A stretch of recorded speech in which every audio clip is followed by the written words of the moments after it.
Chief of Police and host, Chief Pamela Smith, City Administrator Kevin Donahue, Deputy Mayor for Public Safety and Justice, Deputy Mayor Lindsay Appiah, the Director of the Office of Labor Relations and Collective Bargaining, Lindsay Maxwell, and the President of the University of the District of Columbia, Maurice Eddington. So today, Chairman Mendelson and I are proud to stand with this team to announce a new labor agreement between the District of Columbia and the D.C. Fraternal Order of the Police. Last week, at my situational update, I described how we have experienced a decline in MPD sworn officers over the past decade. There are a number of causes we talked about briefly, including a retirement bubble of some years ago, changes to our public safety ecosystem and funding changes. And in recent years, there has been steeper competition for hiring police officers. And since I have been mayor in the last 10 years, it has been my priority to ensure that we're hiring the best of the best, that we are retaining the officers that we need to keep DC safe. And we've always believed that getting back to 4,000 officers is our goal. So currently, we have a lot of room to grow our department. This year, we've hired 135 new recruits and welcomed 124 cadets into our pipeline. And we need to add hundreds more police. We're currently at 3,188 sworn officers. These numbers, our recruit numbers, reflect our ongoing commitment to building a strong and well-supported police force and a department that doesn't need to rely so heavily on overtime. And we know that our police, including their willingness to work overtime, are keeping our city safe and driving down crime. But we owe it to them and to all of the communities of Washington, D.C. to ensure that we have the number of people that we need. Having a strong MPD contract reflects our commitment to competitive compensation. So this agreement delivers a 13% pay increase for our officers, sergeants, lieutenants, and above, which will begin October 1st of this year. Chairman Mendelson, I want to thank you for agreeing to move emergency legislation at the Council's September 17th meeting to approve this pay adjustment. For officers, your retroactive pay increases for that apply we will work very hard, and the officers will know what I mean when I say this, to get all of our internal processing done, updated, and correct so that we can begin issuing those retroactive payments by mid-December. These pay increases are part of a larger comprehensive strategy to recruit and retain and reward our officers. We will also be moving to significantly expand our take-home vehicle access program for officers who are DC residents. We currently have 160 take-home cars, and we want to expand that program by 100 cars. We are also strengthening our partnership with UDC to help our officers and their academy time count as a university credit. And I want to thank President Eddington, and I especially want to acknowledge and thank Chief Smith, who has worked with Councilmember Brooke Pinto, who included this provision in her Peace DC legislation that passed the council earlier this year. And we look forward to working with President Eddington and the UDC board to finalize this program. Today, I will also be issuing a statement of administrative policy related to another bill that's currently at the council that relates to what is called a drop program for police officers and firefighters. And this is another retention tool to keep our police officers and firefighters on the force beyond their retirement age. We will be asking the council to include other provisions to drop that's currently at the council, including removing the mandatory retirement age and expanding the senior police officer program to include lieutenants. We're going to keep listening to our officers, working with the council. We know that with all of the things that I just announced, that partnership with the council is incredibly important. We're going to make sure that Washington, D.C. is the best big city to be a police officer. And this is work that we're committed to doing together. So I want to end by saying thank you to the men and women of the Metropolitan Police Department and to you, Chief, for your leadership. They have a challenging job in normal circumstances. They've had an even more challenging job in the last weeks. They played an important role in driving down crime, not just over the last 2 weeks, but especially over the last 2 years. And we are so grateful for their work. So with that, I want to turn to Chairman Mendelson, and then we'll hear from Chief Smith, Dr. Eddington, and we'll be able to answer a few questions. Thank you, Mr. Chairman. Thank you, Madam Mayor. Good morning. So I want to echo everything that the mayor has just said about what our policy goals are here and what we are trying to accomplish with regard to public safety. I think the main message here is that the government of the District of Columbia cares deeply about public safety. We want to improve public safety, and we're looking for different strategies that will help with regard to improving public safety in the District of Columbia. I want to say that the challenge of the number of officers that we have in our force is not unique to the district. We see that with every police department in this region, and we see it with police departments across the country. And there are many different police departments in this region, as you know, and they're all struggling with recruitment. So we're looking for tools that will improve our hiring ability. The current recruit class, as I understand it, is slightly higher, a little bit higher than what it has been traditionally for the last several years. That's a good thing. That's a trend that we want to see grow. So we're looking for different incentives. This contract is important, and I just want to confirm what the mayor has said, which is that I will be presenting this contract to the council when we come back on September 17th, which I think is 2 weeks from now. I expect that the council will approve the contract. This is a different council than what we had in 2020. It's actually a different society across the country with regard toward its attitudes about public safety, and I fully expect that the council will be approving this contract on the 17th so that it can be implemented as quickly as possible. Thank you. Chief. Good morning, everyone, and thank you, Mayor Bowser and Chairman Mendelson.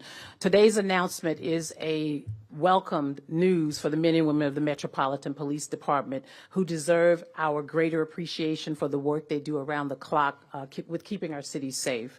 Over the last 2 years as Chief of Police, I've said time and time again that I'm always impressed by our members' dedication and service. Every day, no matter what the challenge is, they rise to meet the occasion and they rise to meet the moment. The crime reductions we have seen over the last 2 years speak to their efforts. I'm happy that our members will be receiving a pay increase for the job they do, often risking themselves, protecting others.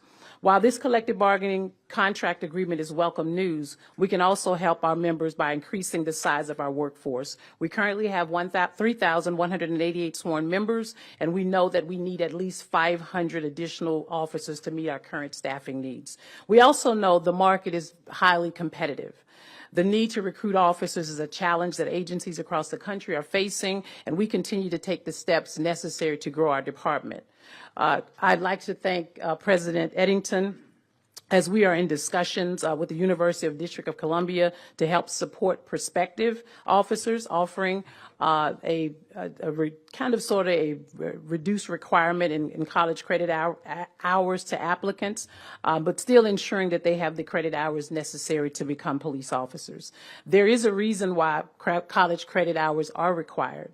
However, we are not eliminating that requirement, but we are offering additional incentives to achieve that.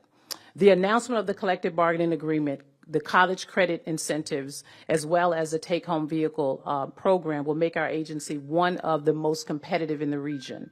If you know anyone interested in a career of service with the Metropolitan Police Department, please have them contact us. Visit joinmpd.dc.gov for more information on how to begin the application process. I also want to take a moment just to thank our recruitment team for the work they do to attract recruit officers from around the country. Our recruiters are hosting events at universities and military installations across the country. And I'd also like to thank our friends at UDC for their partnership. Thank you, Mayor Bowser. Thank you, Chairman Mendelson, for this great announcement today. Thank you, Chief. Dr. Eddington. Thank you. Good morning. I just want to express my high level of enthusiasm and thanks to Chief Smith, Madam Mayor, Chairman Mendelson.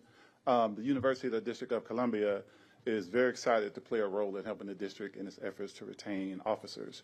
And as you heard, we are finalizing our partnership with MPD that will allow officers in the academy to receive what we call credit for prior learning. So some of the training and educational experiences that they receive while they're in the academy can be applied towards the credit hour requirement. And so what this will do is hopefully help the MPD be more attractive in its retention efforts. And so as president, we are very excited to continue to strengthen our role as the district's safety partner. Thank you.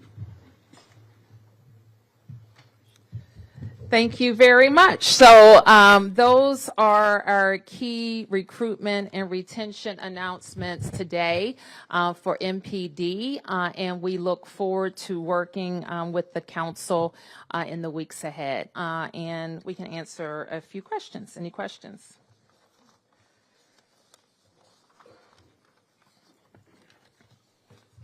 Yes. On the 13%, is that phased in? On the 13th? The 13%, Oh. is that phased in over 3 years as it was laid out in the arbiter's ruling? Well, it covers fiscal years 24, 25, and 26. So when you add those together, it starts on October 1, all of them.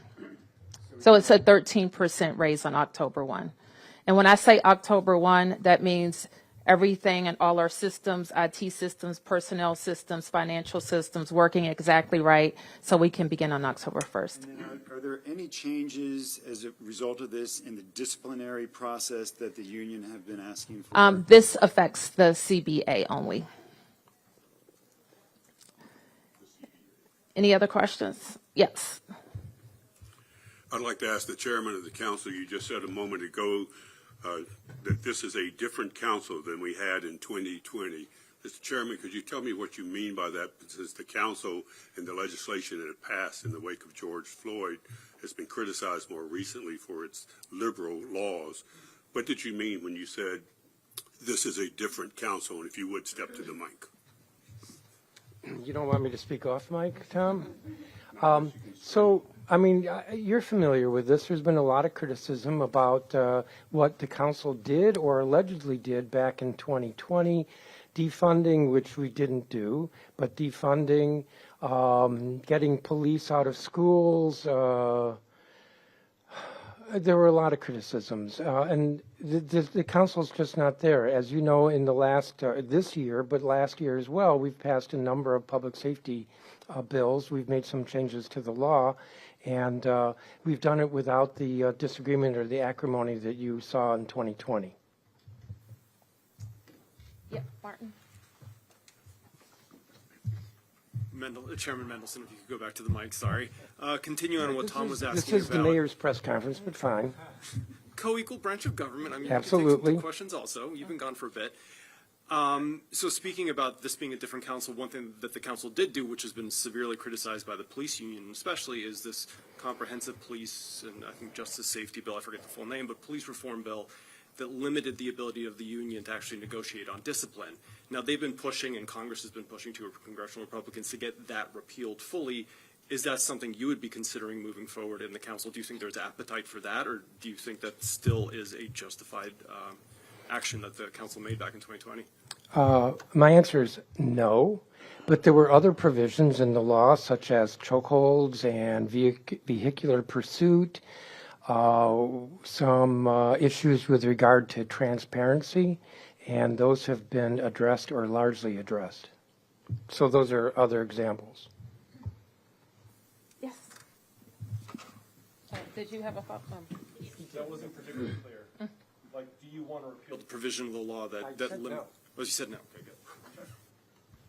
Good morning, Felicia Ashley, ABC 7. You all have mentioned the goal or the key number here is 500 officers, and this seems like this may be something to help get us there. Is your hope hearing the work that's being done right now to continue gaining officers would have a role in some of the federal surge we're seeing possibly back off with the city now putting in extra steps to get the officers that we want? Well, let me be clear. We've been on a path to rebuilding our police numbers for the last 10 years. And we have had years where we have had higher recruitment than attrition when we were addressing the retirement bubble.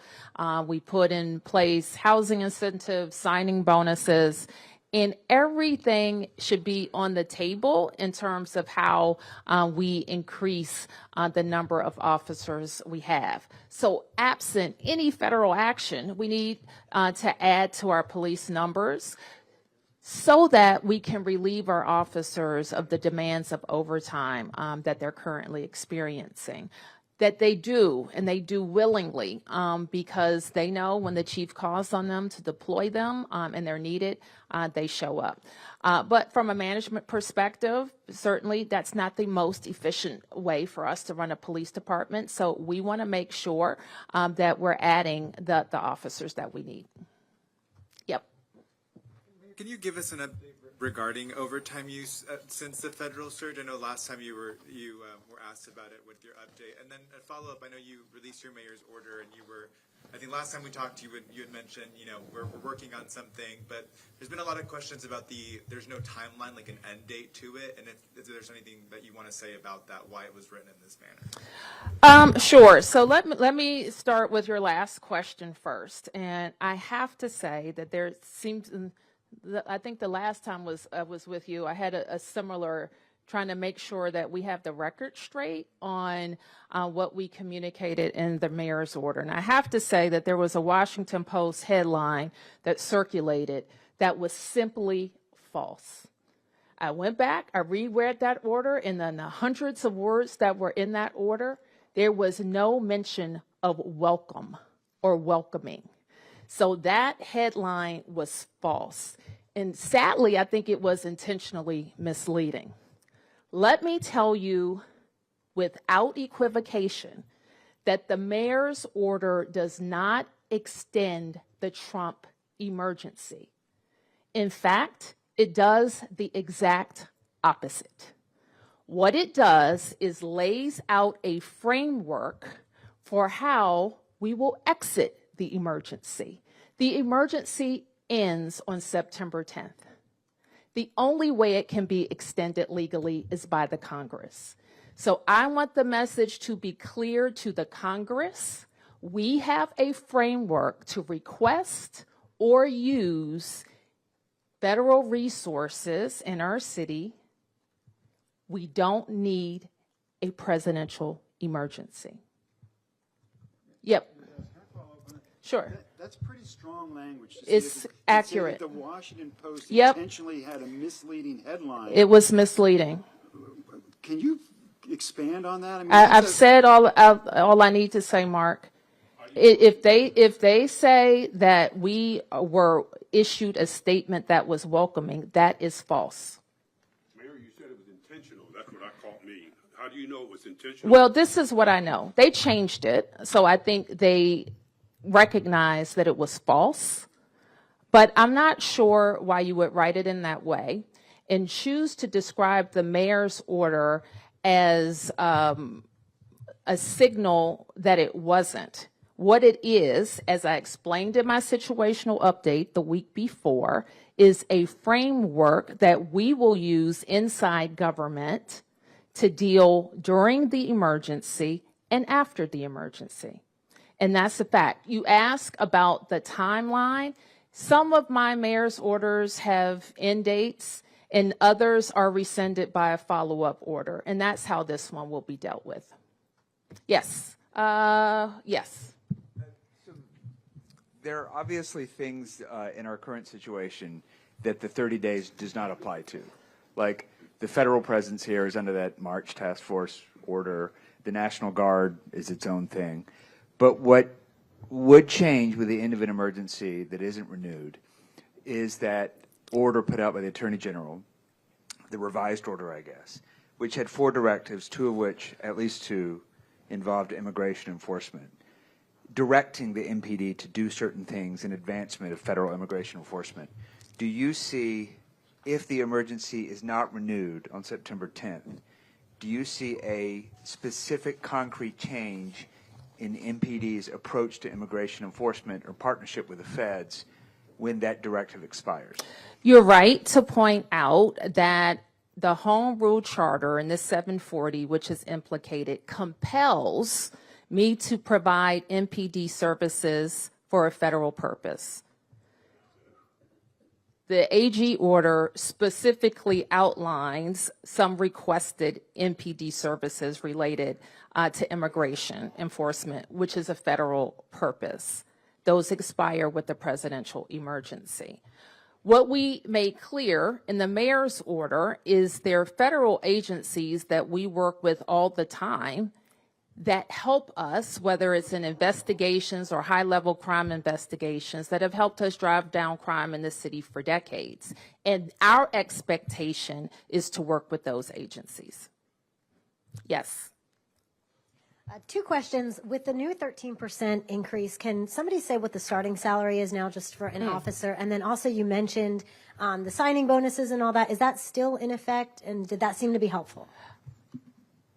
Chief, do you want to speak to that? The helpfulness? Yes, I think certainly the sign-on bonuses are helpful, but it's more than just the sign-on bonuses. We also offered housing assistance. And I think that has certainly been helpful. And then we also utilize the pipeline for our Cadet Corps program that has also been a viable source where our cadets do attend the University of District of Columbia. They earn their 60 college credit hours or an associate's degree, and then they join our recruit training academy. And so that has certainly been helpful. We have also kind of expanded, if you will, our reach with our recruitment team that I stood up in 2024 to ensure that we are also going outside of the District of Columbia and also building a partnership with our military installations in order to ensure that we're recruiting additional officers for the MPD. And that's all still in place? That is all still in place, yes. And we will continue with the chief and her recruitment staff to refine it, change it, update it, increase it, improve it. And then what does this put the starting salary at for an officer? Let me get that to you exactly. Yes. Beatrice Peterson, ABC News.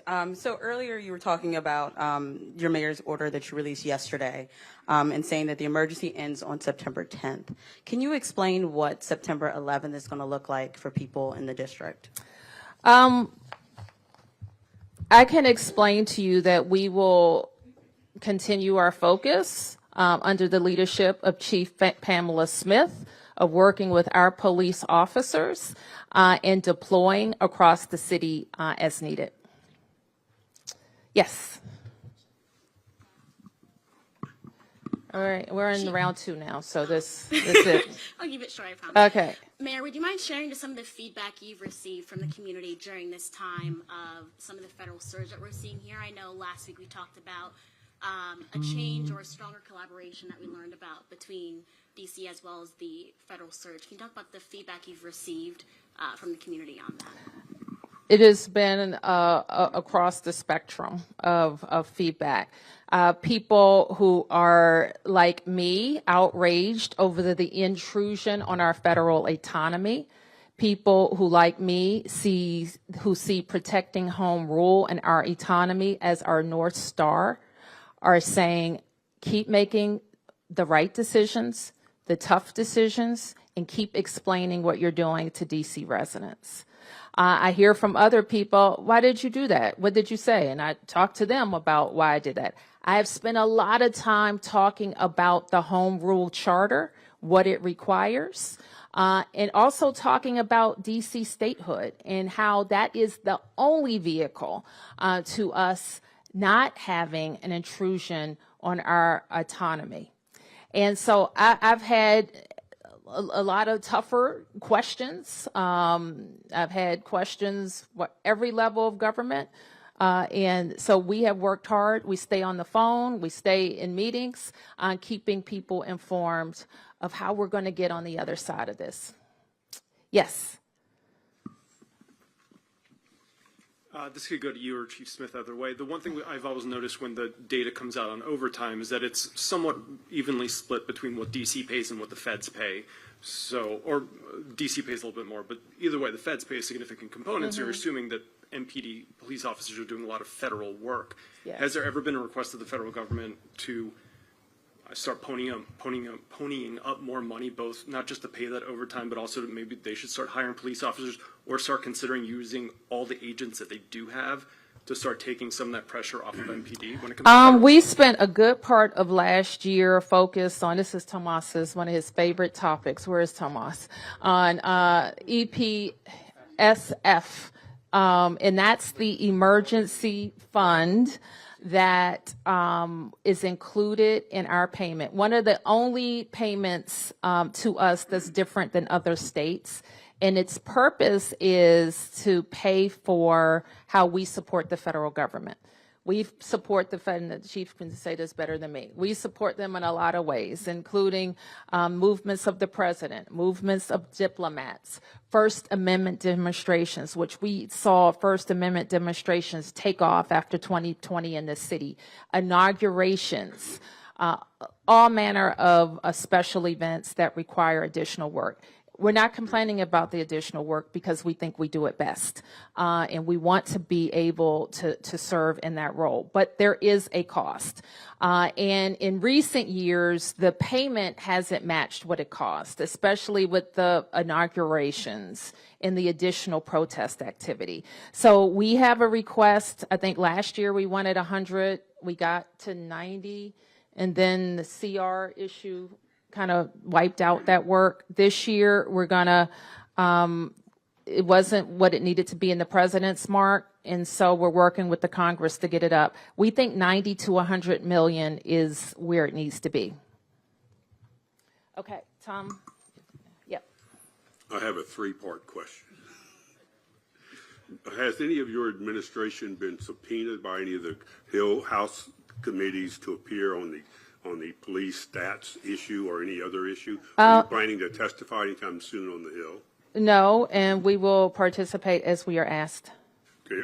You have, at your first press conference almost 2 weeks ago, you specifically singled out ICE and its snatching of people off the streets. You called it a terror and a Yes. horror.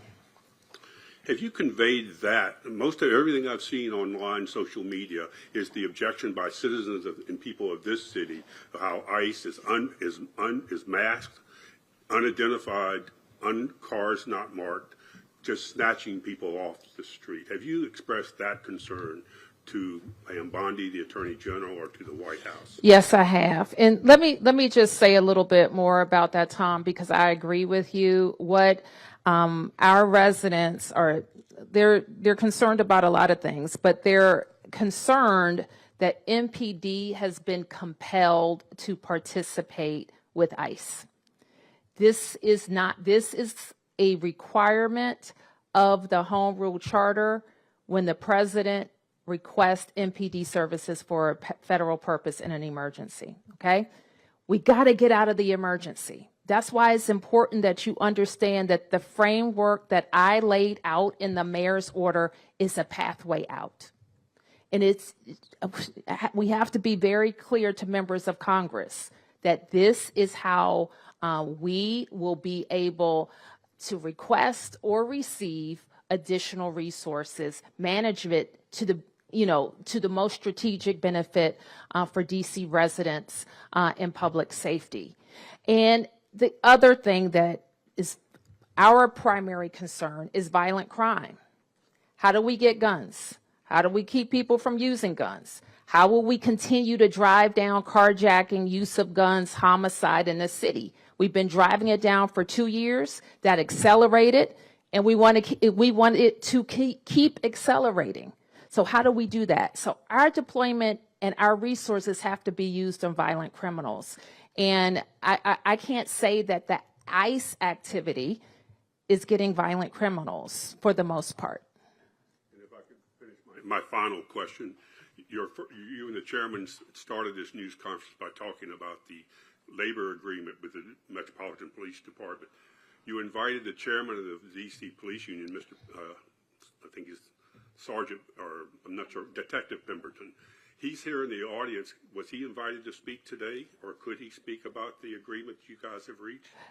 He is always, I know, speaking to you and speaking to us and speaking to the chief, and we're going to keep talking. Listen, we're not going to agree on everything, and I can't speak for everybody. We're not going to agree on everything, but we agree on this. It's time for our officers to get their pay raise. So he's not speaking today. You see the invited speakers. Okay? Don't be difficult or rude. That's true. I think you had to, okay. So it's a 13% raise for 25, 26, retroactive to 24. Is there an estimate on the total outlay, what that's Oh, to Lindsay, cost? do you have that number? Or no, the total, do you know the total? It is 24, 25, and 26, which is why, as we enter into fiscal year 26 in October, the mayor said the totality of the agreement will be effectuated at the first pay increase, because all 3 years will be seen in the first pay bump that officers get. The total outlay is something that we don't know the precise number until we actually run the payroll, because when you run the payroll, your assumptions get much more refined. Our estimates estimate the total cost of it, excluding any retirement implications, at between $200 and $220 million. Oh, can I have one more detail? Yep. Okay, sorry. In DC, we are unique, so when we pay for anything, we have to show how I pay for it over 5 years. So when I gave you that number, that is not just the cost of what will be seen in the pay increases, it's the cost of carrying those pay increases forward over our entire financial plan. So it's a 4-year total. So it's a 4-year total. So it's not the total amount for the first paycheck that folks get is not that. That's the 4-year total for our whole financial plan. And we put in the budget the ability to pay for the entire financial plan's worth of pay increases for MPD. Now, as context, we have 13 unions that we negotiate CBAs with. 13. Our two most expensive are police and teachers. We also have major unions that are with some of our just outstanding civil servants that are also waiting for negotiations and compensation. Fire, teacher aides, principals. At the end of this fiscal year, some of our office workers. So we are eager to be able to negotiate with all the unions. However, things like a CR delay what we can do, and the exiting or the downsizing of our federal workforce has a direct line to the revenues that we actually can use to be able to negotiate CBAs. So that gives you a context of that number, but keep in mind there are 13 unions, and probably once you get to October 1st, probably about 8 of them will need a negotiated new contract. Okay, last question. If I could just I have a multi-part follow-up on Tom's question about the investigation into the crime data. Chief Smith, have you or any of your command staff been interviewed by the Department of Justice regarding their investigation into the crime statistics? We've had a few that, maybe one or two that have been interviewed by DOJ. Yes. Have you personally been interviewed I have not. yet? Do you know if you will be? I'm not sure if I am. I will cooperate as I would expect anyone else to do it across the department. Yes, sir. Mayor Bowser, You've got a lot on your plate, obviously. Congress is back. Yesterday, House Republicans held a press conference. This morning, Senate Republicans will be holding a press conference, all talking about various pieces of legislation they plan on introducing that would have, multiple, everything from blocking the council's secret meetings that the press are not allowed to come to extending the crime emergency and numerous others. I'm wondering about your concern about all those different pieces of legislation you're going to have to fend off. At the same time, you could be facing another CR, and I'm wondering if you know if that's been resolved, that the language won't be the same as in the last CR. And then the budget is still with the Congress for their approval. I don't know when the clock ends on that, their 30-day to approve that, but they could add riders to that. So there's a lot that you will be facing. I know there's a lot in that question. There's a lot in that question, and welcome to my world, and thank you for pointing that out. It is a complex, but it's a complex world to navigate, and I'm just really proud of my team, and I'm grateful to DC residents for their questions, their comments, their concerns, even the tough ones, for recognizing that we have a lot to navigate. It's important that we keep our eye on the prize, that we maintain our home rule and autonomy, that we deliver high quality services, that we balance our budgets, that we remain a city where people want to live, work, and grow their families, and we deal with all of the interference that's coming our way. What should remain clear to our residents and become clear to those who are watching us around the nation is that we're different. Sometimes that's good. There's only one DC, but we're different because we don't have senators, we don't have members of Congress voting for us or protecting us, and we're not truly autonomous. And I share it with somebody that people don't know that always about us because we move around the world in a big way. We have a big footprint. We get a lot of important things done. And so people don't realize our vulnerability because we have excelled despite it. And it is a reminder to everyone that to make our democracy more perfect, the citizens of Washington, D.C. have to be fully represented. Thank you, everybody.